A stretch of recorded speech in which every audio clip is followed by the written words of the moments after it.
Cell cycle is the period between two subsequent cell division. In fact, in the cell cycle, cell duplicates its genome, that is DNA, as well synthesis of constituents of the cells like RNA and protein carried out during the cell cycle. As well, at the end of the cell cycle, the cell divides into two daughter cells. So, this phase begins from the cell division and ends with the cell division. Cell cycle has the two main subphases, that is interphase and M phase. Interphase is also called as a resting phase and M phase is called division phase. Interphase is the main phase in which cell duplicates its genome and synthesis of constituent cells. Cell lasts more than 95% time period of cell cycle in the interphase only, and M phase completes within 5% of the time period. Interphase is subdivided into gap 1, that is G1, synthesizing phase S, and gap 2, that is G2 phase. Whereas M phase, that is division phase, divides into karyokinesis. Karyo means nucleus, kinesis is the division. So nuclear division occur, and later on cytokinesis, that is cytoplasmic division, occur during the division phase. This way, when the parental cell divides, it gets transformed into two daughter cells. This daughter cell enter into the interphase, that is G1, S and G2 subsequently, and become mature. And at the end, when that function is over, it again undergo division phase and divide to form new daughter cells. This way, cell cycle is a period between two subsequent cell division.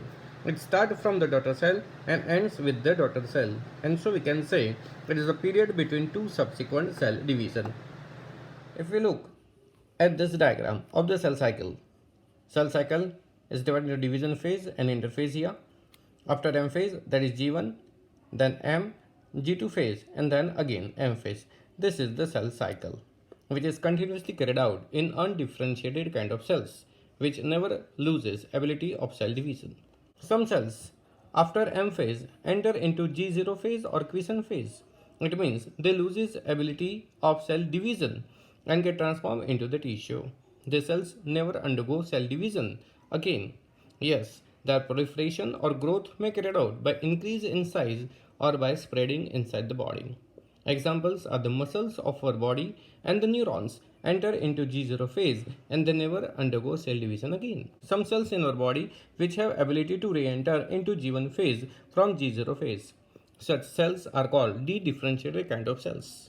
In the condition of injury or cell death, they regain the ability of cell division and enter into the cell cycle again. So this way, cell cycle is carried out. The time period for the cell cycle is different in different kind of cells. In the textbook, it is mentioned that human cells require 24 hours to complete the cell cycle. But that is only in the case of culture cells. The egg cells in the ovary, it needs 28 days to complete its cell cycle, whereas the sperm in the case of male individual require 81 to 82 days. Another important thing, the yeast complete its cell cycle in 90 minutes, whereas the bacteria complete its cell cycle in 20 minutes only. G1 phase, that is also called gap 1 phase. It is the phase between M phase and S phase. Simply, it is the longest phase of the interphase. If we say the human cell requires 24 hours to complete its life cycle, it remains 23 hours in the interphase, and from this 23 hours, the 10 hours it spends in the G1 phase only. In this phase, RNA and protein synthesis is carried out. Here, the G1 phase has to pass through the checkpoint to enter into the S phase. This checkpoint is the first checkpoint. Once the checkpoint of G1 phase is crossed, the cell cycle will go uninterrupted till it is completed. Here, the G1 cyclin protein and CDK cyclin dependent protein kinase enzymes, as well some mitogens, that is cell division inducing factors, and energy rich compounds are required. After G1 phase, cell enter into the S phase, that is synthetic phase. Here the chromosomes replicate and DNA content doubles inside the nucleus.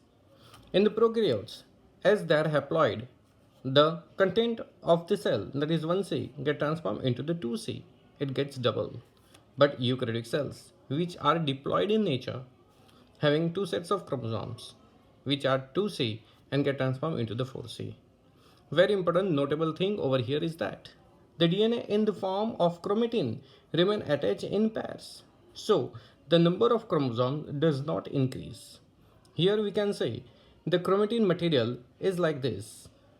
It has the single chromatin in the chromosome.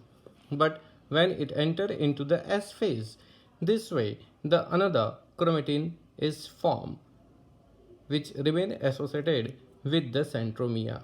So one chromatid get transformed into the two chromatids here, and in this way the DNA content doubles but not the number of chromosomes.